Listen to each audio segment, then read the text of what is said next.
안녕하세요. 슈리쌤입니다. 반갑습니다.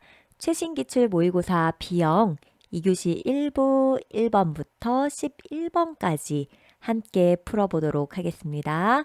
좋아요와 구독 눌러주시면 제 강의 정보를 빠르게 안내받으실 수 있습니다. 자, 준비되셨으면 출발하겠습니다. 출발! 문제 1번. 치매 대상자가 속옷을 갈아입으려고 하지 않을 때 올바른 대처 방법은 1번 자녀한테 갈아입히라고 말한다. 2번 목욕을 한다며 강제로 갈아입힌다. 3번 갈아입지 않으려는 이유를 알아본다. 4번 속옷을 사다 주고 혼자 갈아입으라고 한다. 5번 갈아입지 않으면 서비스를 중단하고 가겠다고 말한다. 정답은 몇 번일까요? 네, 3번 되겠습니다.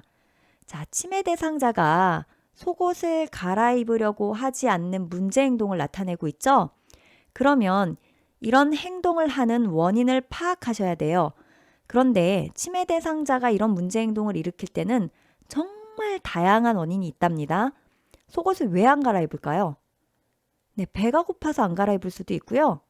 잠이 와서 안 갈아입을 수도 있어요. 여러 가지 이유가 있을 수 있거든요.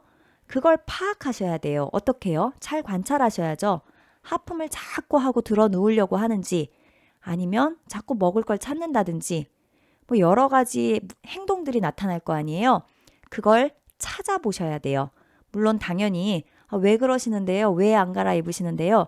이렇게 하시면 안 됩니다. 왜냐고 묻지 않습니다. 그래서 정답은 3번입니다. 1번, 자녀한테 갈아입히라고 말한다? 지금 원인을 찾아야죠. 자녀가 갈아입으라고 한들 졸려서 안 갈아입는 거면 어차피 안 갈아입겠죠? 틀린 거고요. 목욕을 한다며 강제로 갈아입힌다. 강제로 하면 학대라고 말씀드렸어요. 안 됩니다. 4번에 속옷을 사다 주고 혼자 갈아입으라고 한다. 지금 졸려서 안 갈아입는데 속옷 사다 주고 입으라고 하면 입을까요?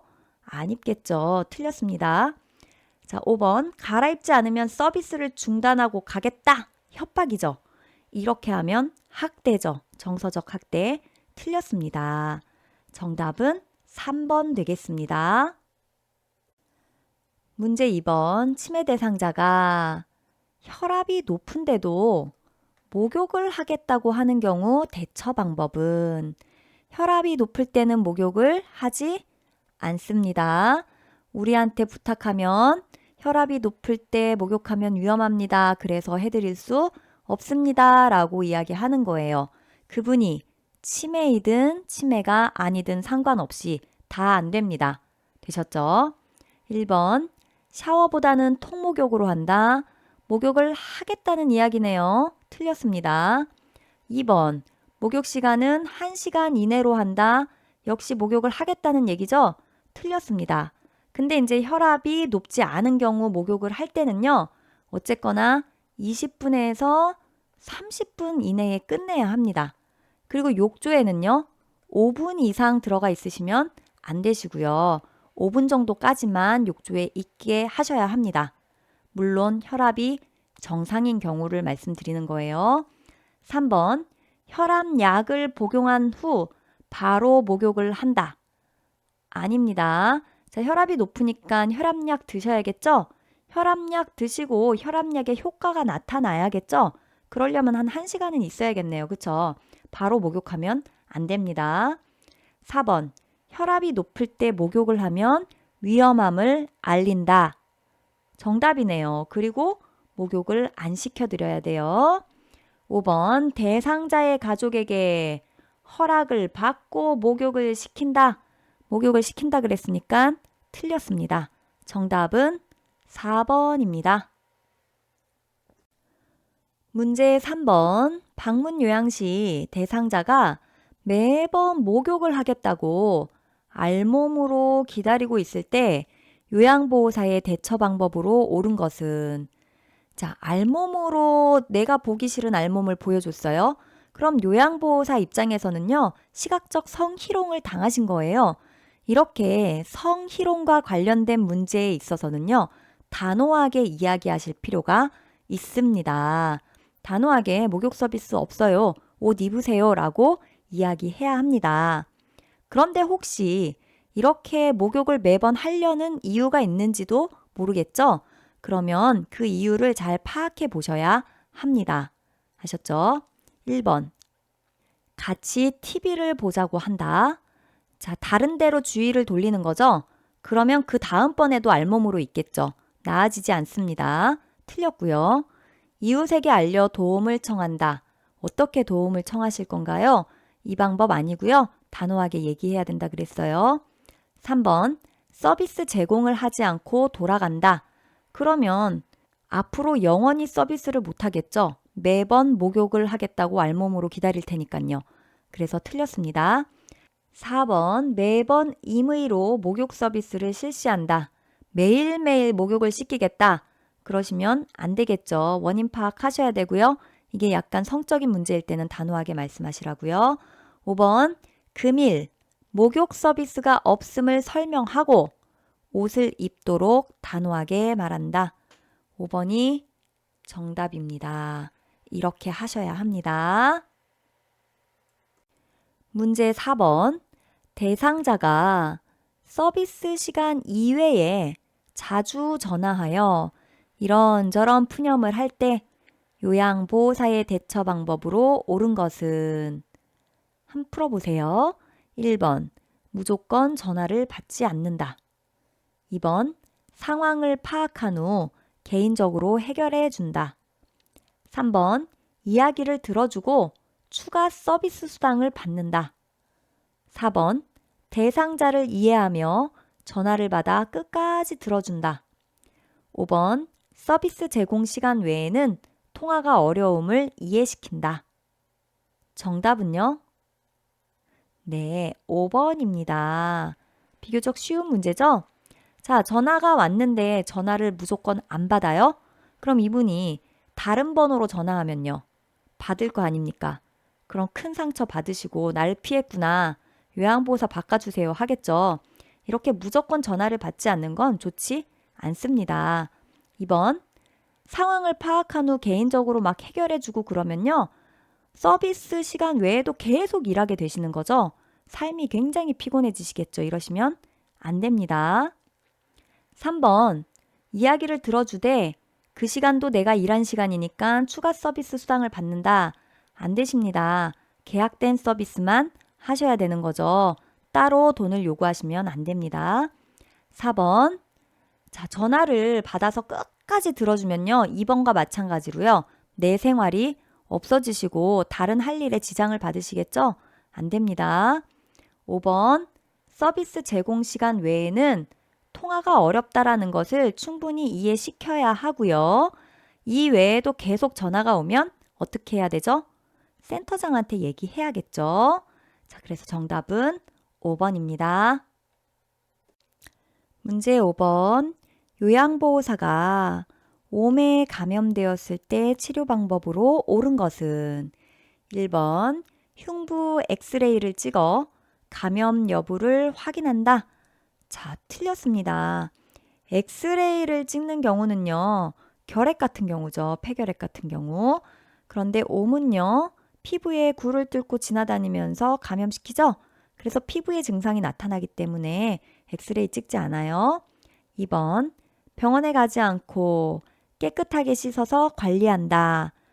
틀렸습니다. 병원에 안 가시면요. 1년이고 2년이고 3년이고 계속 고생하십니다. 빨리 병원에 가셔야 돼요. 3번. 치료약은 될 수 있으면 바르지 않고 견디는 것이 좋다. 치료약을 왜 처방받았는데요? 의사가 시키는 대로 꼼꼼히 잘 바르셔야 합니다. 4번. 목에서 발끝까지 전신의 치료용 연고를 골고루 바른다. 정답입니다. 자, 어디가 어떻게 감염됐는지 알 수 없기 때문에 온몸에 다 자기 전에 바르시고요. 아침에 씻어내시는 것이 좋습니다. 정답은 4번입니다. 5번. 요양보호사와 동거하는 가족까지 치료받을 필요는 없다. 틀렸죠? 요양보호사가 감염이 됐잖아요. 그럼 동거하는 가족한테 감염 증상이 나타나지 않더라도 함께 치료를 받으셔야 합니다. 정답 4번입니다. 문제 6번. 골다공증이 있는 대상자를 돕는 방법으로 옳은 것은? 골다공증 문제가 또 나왔습니다, 여러분. 정리 한 번 더 하고 넘어갈게요. 골다공증은 뼈가 비는 거잖아요. 그러면 뭐를 먹어줘야 된다고요? 칼슘 먹어줘야 된다고요. 칼슘을 잘 흡수하려면 비타민 뭐? 비타민 D를 먹어줘야 합니다. 암기법은요. 뼈가 비었어. 골이 비었어. 칼을 대야겠네. 그렇게 했죠. 칼을 대야겠다. 칼슘과 비타민 D입니다.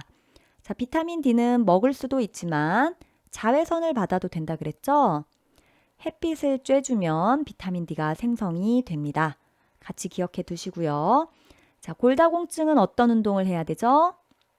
뼈나 근육에 힘을 실어줄 수 있는 체중 부하 운동을 해야 합니다. 자기 체중을 싣고 하는 운동을 해야 되는 거예요. 그래야 뼈와 근육에 힘이 생겨요. 그런 운동을 해줘야 되는데 그런 운동의 종류가 뭐가 있어요? 자, 이 골자가 산골짜기가 떠올린다 그랬죠? 그래서 어떻게? 산을 걷는 거죠.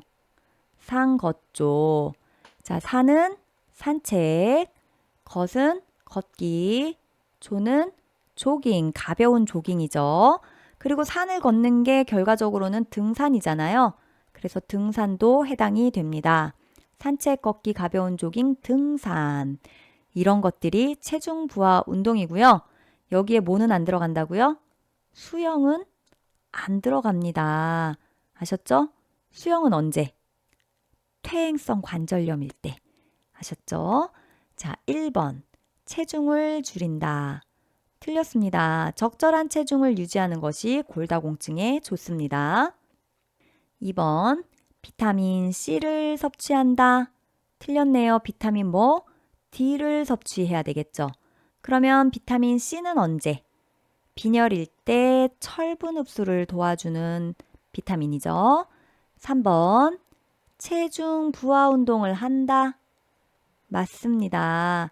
정답은 3번입니다. 더불어서 체중 부하 운동의 종류도 함께 알아두세요. 4번. 자외선 차단제를 바른다. 틀렸습니다. 자외선을 받아줘야 비타민 D가 생성되잖아요. 차단제 바르지 않는 게 좋겠네요. 그런데요, 여러분. 12시부터 2시까지 햇볕이 엄청 내리쬐을 때 자외선 받으러 가시면요. 피부암에 걸리십니다. 그쵸? 그래서 너무 자외선이 강할 때는 자외선 받으러 가면 안 되는 거예요. 자, 5번. 요가 수영으로 유연성을 늘린다. 틀렸죠? 요가나 수영은요, 체중 부하 운동이 아닙니다. 정답 3번입니다. 문제 7번. 당뇨병 대상자를 돕는 방법으로 옳은 것은? 당뇨병이 또 나왔습니다. 설명 좀 해볼게요. 이것은 혈관이고요. 혈관 속에는 혈액이 흐르겠죠? 혈액 속에는 포도당이 있을 것이고요. 산소도 있겠죠? 자, 밥을 먹은 직후에는요. 소화가 일어나갖고 포도당이 엄청 흡수가 될 거예요. 그러면 포도당량이 엄청 많아지겠죠? 혈액이 끈적끈적해지겠죠. 순환이 잘 안 되겠죠. 이러면 안 되기 때문에 우리 몸에 누가 나서냐면요. 호르몬 인슐린이 나섭니다. 이자에서 만들어지는 호르몬이죠. 인슐린이 무슨 일을 하냐면요. 혈액 중에 있는 포도당들을 모여라 해가지고 어떻게 해요? 얘네들을 덩어리로 만들어요. 글리코젠이라는 덩어리로 만들어서 간이나 근육 속에 저장을 해놓습니다. 쏙쏙 빼가지고 간이나 근육 속에 저장을 하니까 포도당이 줄어들겠죠? 그래서 일정한 포도당량을 유지할 수 있는 겁니다. 그런데 이런 인슐린이 거의 기능을 못하거나 안 나오거나 그러면 포도당 조절이 안 되겠죠? 그럴 때 당뇨병에 걸리는 겁니다. 되셨나요? 1번. 공복에 운동을 하게 한다. 자, 공복에는요. 식후에는 포도당이 많이 들어오지만 공복에는 포도당 양이 좀 줄어든 상태겠죠. 그 상태에서 운동을 하면요. 포도당을 더 많이 쓰니까 저혈당 쇼크가 올 수도 있습니다. 틀렸고요. 2번 인슐린은 입으로 복용한다. 틀렸습니다. 인슐린은 단백질 호르몬이에요. 성분이 단백질이에요. 입으로 먹으면요. 위에서 소화가 일어나서 파괴를 시켜버려요. 그래서 기능을 못하게 됩니다. 반드시 뭘로? 주사로 맞아야 합니다. 3번 고콜레스테롤 시기를 제공한다. 틀렸죠. 자, 콜레스테롤은 지방이잖아요. 지방은 고열량이잖아요. 고열량은 혈당을 확 높입니다. 그래서 안 됩니다. 어떻게? 저콜레스테롤 시기를 제공해야 합니다. 4번 소금량을 점차 늘려 반찬을 제공한다. 당뇨에 짠 음식 안 됩니다. 그쵸? 틀렸네요. 5번 발의 상처 유무를 주의 깊게 관찰한다. 정답입니다. 당뇨병에 걸리면요. 당뇨발이라는 병도 같이 걸릴 확률이 높아요. 20% 이상 돼요. 이게 뭐냐면요. 발끝에 혈액순환이 잘 안 되잖아요. 심장에서 가장 먼 곳이라서. 그쵸? 이곳이 상처 치유 능력이 굉장히 저하가 돼요. 감각신경도 되게 무뎌지고요. 발에 무좀이나 습진이 있는지 잘 살펴보고요. 여기에 감염이 일어나면 나중에 피부가 썩어서 발을 잘라내야 될 수도 있습니다. 그렇게 되기 전에 발을 잘 살펴보셔야 합니다. 다치지 않게 양말도 잘 착용하시고. 아셨죠? 정답은 5번 되겠습니다. 문제 8번. 선망 대상자가 초조해할 때 돕는 방법으로 옳은 것은? 자, 여기서는요. 초조예요. 초조. 우리가 불안하고 초조할 때는 안정감을 주는 게 가장 필요합니다. 그러려면요. 단호하고 부드럽게 이야기하고 눈을 좀 바라봐 주면서 날 믿어, 안심해 이런 느낌을 주셔야 되는 거예요. 아시겠죠? 상대가 돕는 사람이 믿을 만하다 이런 느낌을 주셔야 된다고요. 불안하고 초조할 때는. 아셨죠? 1번. 밤에는 조명을 어둡게 한다. 일단 선망 대상자한테는요. 밤에 조명을 밝게 해주는 게 좋아요. 그런데 밤에 조명을 밝게 하는 이유는요. 야간 혼동을 방지하기 위한 거예요. 야간 혼돈이 뭐죠? 밤에 옷걸이에 옷 걸려 있는 거 보고 저승사자 나타났다 막 이러잖아요. 그런 게 야간 혼돈이에요. 이런 거 안 하려면 조명을 좀 밝혀줘야죠. 초조할 때 하는 방법이 아니고 야간 혼돈 방지하려고 하는 방법이에요. 2번, 낮에는 창문을 커튼으로 가려준다. 틀렸습니다. 낮에는 커튼을 좀 열어줘야 돼요. 그런데 이제 초조해서 열어주는 건 아니고요. 진압력 유지 때문에. 낮인지 밤인지 알려줘서 시간 개념 좀 있게 하려고 그렇게 하는 거예요. 3번, 단호하고 부드러운 목소리로 말한다. 정답이네요. 안정을 줘야 되죠? 3번이 정답입니다. 4번, 대상자의 물건을 다른 곳으로 치운다. 틀렸습니다. 대상자의 물건을 다른 곳으로 막 함부로 치우면요. 불안하겠네요, 오히려. 그쵸? 저희 아이는 곰돌이를 안고 자거든요. 밤에 곰돌이가 없으면 잠을 잘 못 자고 되게 불안해하는 경향이 있어요. 그런데 이제 대상자가 자기 물건이 없어지면 초조하겠네요, 더. 그쵸? 5번. 가족과 지인들이 자주 방문하게 한다. 자, 이거는 초조할 때 쓰는 방법은 아니고요. 언제? 정체성 유지를 위해서 내가 누군지 정체성을 유지시키려고 할 때 쓰는 방법입니다. 접촉하는 사람의 수는 줄여야 되고요. 나를 잘 아는 가족이나 아주 친한 지인만 방문해서 나의 정체성을 깨닫게 해줘야 합니다. 자, 그래서 정답은 3번입니다. 문제 9번. 오른쪽 편마비 대상자의 침대에서 식사 돕기로 옳은 것은? 자, 이분은 건강한 쪽이 어느 쪽? 왼쪽이네요. 이렇게 써놓고 자, 이럴 경우에 우리가 사자성어모 거나 맞이 생각나야 됩니다. 건강한 아이를 맞이하자 이렇게 외우라 그랬죠? 자, 거는 건강한 쪽이 아래로, 마비된 쪽은 위로 떴겠죠. 그러면 마비된 쪽은 베개나 쿠션으로 뭐하자? 지지하자 이런 거죠. 자, 그러면 건강한 쪽 왼쪽이죠. 왼쪽이 아래로, 오른쪽을 어떻게 하자? 지지하자. 마비된 쪽이니까. 이렇게 해놓고 문제 푸는 거예요. 1번. 엎드린 자세를 취하도록 해준다. 엎드려서 어떻게 식사를 할까요? 틀렸습니다. 2번. 반드시 누운 자세에서 식사를 제공한다. 똑바로 누워서 천장 보고 있으면 밥 먹기 매우 힘들겠죠? 침대를 좀 올려서 상체를 높여줘야겠죠? 틀렸고요. 3번. 왼쪽을 베개나 쿠션으로 지지하여 안정감을 준다. 지지는 어느 쪽? 오른쪽이라고 했어요. 틀렸네요. 왼쪽이라고 했으니까. 4번. 왼쪽을 밑으로 하여, 왼쪽이 아래쪽 맞네요. 약간 옆으로 누운 자세에서 음식을 제공한다. 맞는 표현이죠? 정답 4번 되겠습니다. 5번. 오른쪽을 밑으로 하여. 자, 오른쪽은 지지해주는 쪽, 왼쪽이 아래라 그랬으니까 틀렸고요. 약간 옆으로 누운 자세에서 음식을 제공하는 건 맞지만 오른쪽 밑이라 그랬으니까 틀렸습니다. 정답은 4번입니다. 문제 10번. 음식물을 삼키기 힘들어하는 대상자를 돕는 방법으로 옳은 것은?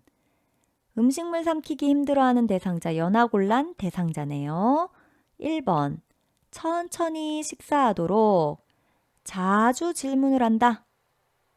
틀렸습니다. 자꾸 질문하면 살에 걸려요. 2번. 대상자가 원하는 만큼의 양을 입에 넣어준다. 틀렸죠? 원하는 만큼 넣으면 안 되고요. 충분히 삼킬 수 있을 만큼의 적은 양을 넣어주셔야 돼요. 3번. 완전히 삼켰는지 확인한 후 음식을 제공한다. 맞습니다. 밀어넣기 하지 마시고요. 다 삼켰으면 그 다음 넣어주고, 다 삼켰으면 그 다음 넣어주고, 이렇게 하셔야 살에 안 걸리겠죠? 4번. 대상자 스스로 식사할 수 있으면 자리를 비켜준다. 안 됩니다. 반드시 옆에서 식사 도움을 하셔야 합니다. 삼키기 힘들어하는 대상자는요, 삼키다가 무슨 일이 발생할지 몰라요. 꼭 옆에 있어줘야 해요. 5번.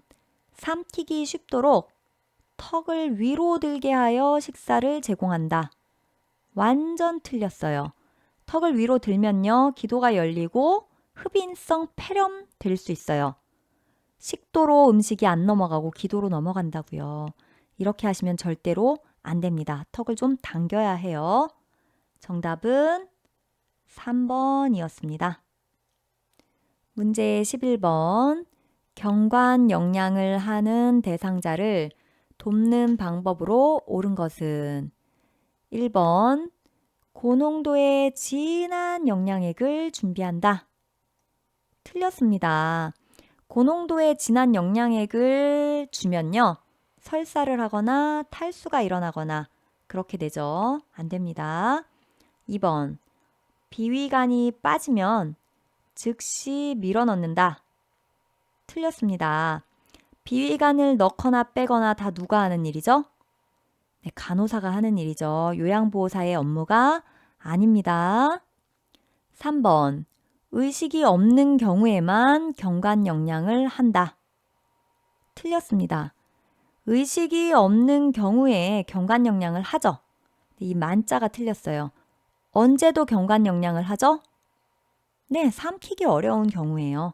삼키기 어려우면 경관 영양 해야죠. 그쵸? 4번.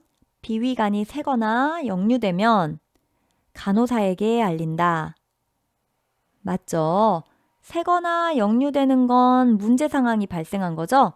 이럴 경우에는요, 비위관을 잠그고 간호사한테 바로 알려야 됩니다. 빼거나 하면 안 되고요. 5번. 비위관이 막히거나 혼탁할 경우 세척을 위해 빼낸다. 빼내면 안 된다고요. 이건 누구의 영역? 간호사의 영역이죠. 정답은 4번 되겠습니다. 자, 수고하셨습니다. 오늘도 명언 하나 소개하고 마칠까 해요. 걱정거리를 두고 웃는 법을 배우지 못하면 나이가 들었을 때 웃을 일이 전혀 없을 것이다. 네, 여러분. 시험 때문에 걱정이 굉장히 많으시겠지만 오늘 하루도 웃는 일이 많았으면 좋겠습니다. 그럼 앞으로도 웃을 일이 계속 많아질 겁니다. 구독과 좋아요 아직 안 누르신 분 계신가요? 꾹 눌러주세요. 제 강의 정보를 빠르게 받으실 수 있습니다. 조금만 기다렸다가 2교시 2부에서 만나도록 할게요. 열공하세요.